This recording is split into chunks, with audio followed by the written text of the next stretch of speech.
cette nouvelle façon d'être avec les enfants, elle est très critiquée. Hein, on nous dit, vous dites n'importe quoi, hein, vous allez faire des enfants rois, c'est une éducation laxiste. Hein. Ça, c'est les gens qui ne savent pas ce que c'est que la bienveillance et la parentalité positive. C'est par ignorance qu'ils disent ça.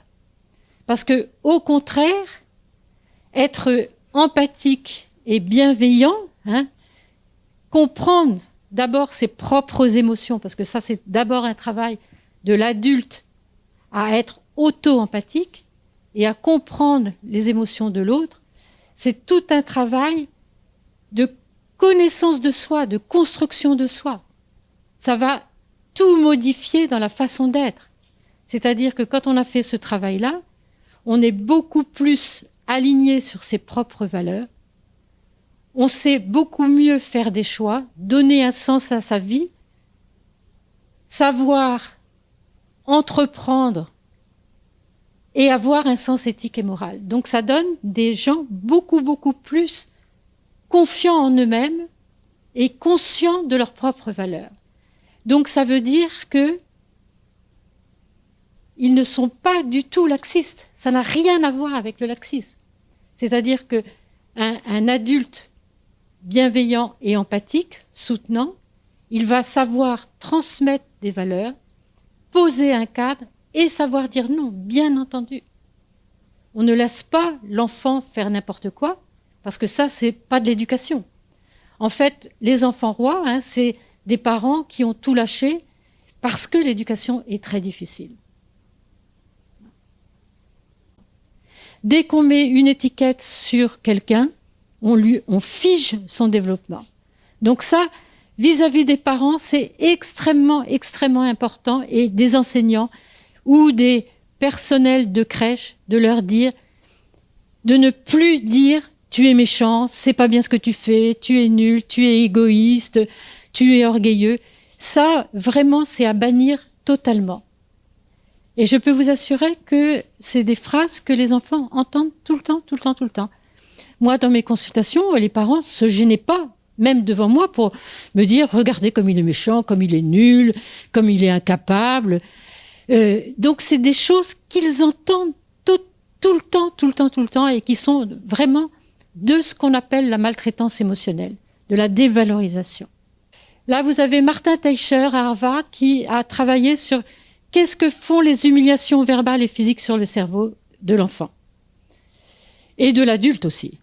Bruce McEwen, lui, il est décédé cette année. C'était le grand spécialiste de l'effet du stress sur le cerveau.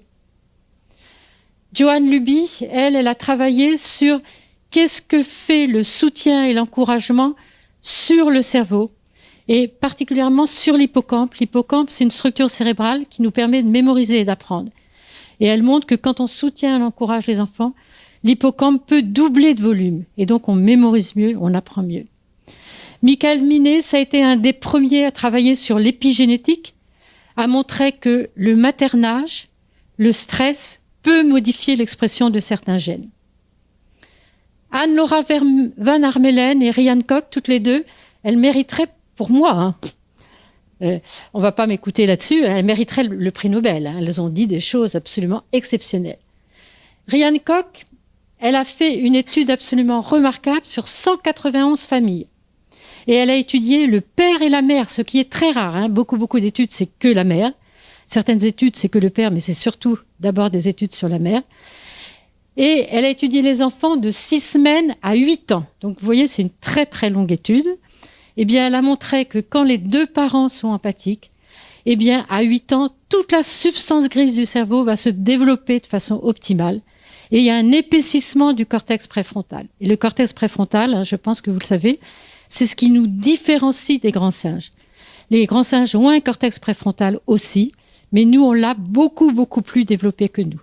Donc, vous voyez, là, c'est vraiment la preuve que l'empathie est fondamentale pour le développement du cerveau de l'enfant. Alors après, comment être empathique, hein, ça va être toute la question. Et comment développer son empathie.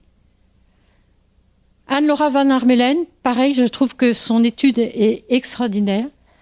Elle a montré ce que fait la maltraitance émotionnelle. Alors moi, la maltraitance émotionnelle, je ne savais pas que c'était une définition des chercheurs du monde entier. Qu'est-ce que c'est?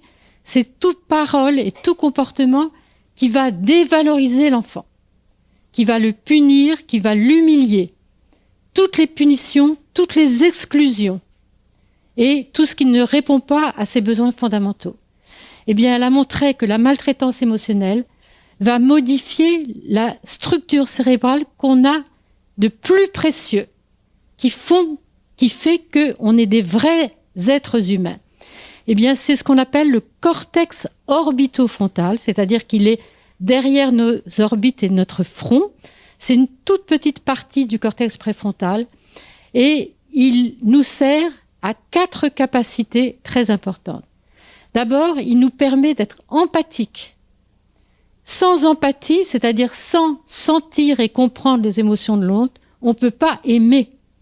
Donc notre faculté d'aimer, vous voyez, elle est en partie ici. Ensuite, ce cortex orbitofrontal nous permet de réguler nos émotions, d'avoir un sens éthique et moral, c'est fondamental évidemment, et de faire des choix. Donc vous voyez que ces 4 capacités sont absolument fondamentales. La sécrétion d'ocytocine, de dopamine. La dopamine, c'est une molécule qui nous donne de la motivation, du plaisir à vivre, de la créativité. Eh bien, elle est bloquée par la compétition, la comparaison, le stress, mais elle est stimulée par la collaboration, la coopération et le plaisir. Si le prof punit, exclut, eh bien, les élèves apprennent ça.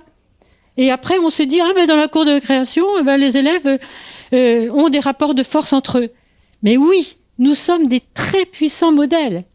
C'est-à-dire que si nous, on punit, on a des rapports de force, les enfants apprennent et ils font exactement la même chose.